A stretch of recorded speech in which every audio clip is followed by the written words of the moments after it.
Adyan panjenengan menika ratu. Nggih, mboten napa-napa. Panjenengan badhe ngejak geger kalih Baladewa. Kula menika nembe poso, kula nembe tapa lah kok panjenengan badhe nyaru-nyaru wingi gentes. Para wong-wong sabrang gawe geger ana ing pertapan Grojogan Sewu nganti batal poso kula. Saniki panjenengan badhe batalke lampah kula. Lah nggih, sing badhe batalke niku mboten kok kula. Lah wong kula niku pepatih dalem negara Ngastina lak mestine panjenengan nggih pirsa. Sabda Pandhita Ratu tan kena wolawali sinten kemawon ingkang wantun rak. Inggih menika nyahak wewenanging sanes nyorok kok menika lak kedahe dipun pidana. Lah nggih. Menika ingkang nembe dilampahi para punakawan nek jan badhe ningali nika teng pekarangan Pasabenan sak kiwa tengening Karang Kadempel. Panjenengan pirsani nika wong-wong kawula mengkis mulih do bedhel nika merembet ngantos getrok Siti utawi Bantala niku pun mlebet wewengkon negara Ngastina. Napa inggih paman? Inggih. Menawi mboten anu tak pendhetke metren walah dalah punakawan wani nungkak karo inggih. Walah dalah sing bener ndi? Lah nggih kula. Kula kanca wah. Ora patut. Wah.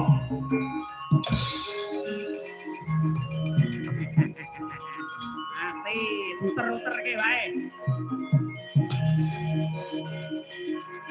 Walah dalah amuk Surawarta Jaga tembangian padha-padha wong-wong Karang Kadempel kowe wani gawe ganggu ana ing ngarsaning wong-wong Kurawa lakonangan nata Mandura kakel tinjong akhirat. Wah wah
Kayon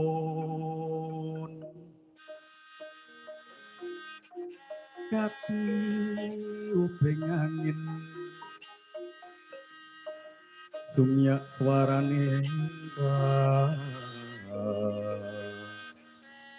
renyen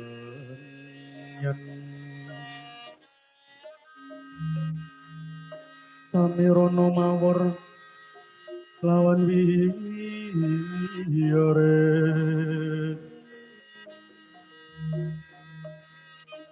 lumrang gandaning puspita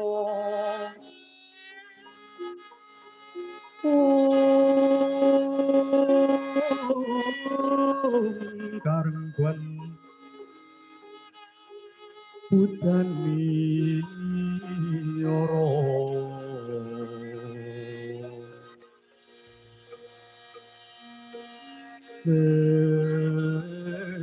ora swaraning madu bronto aras rumandeming aposwo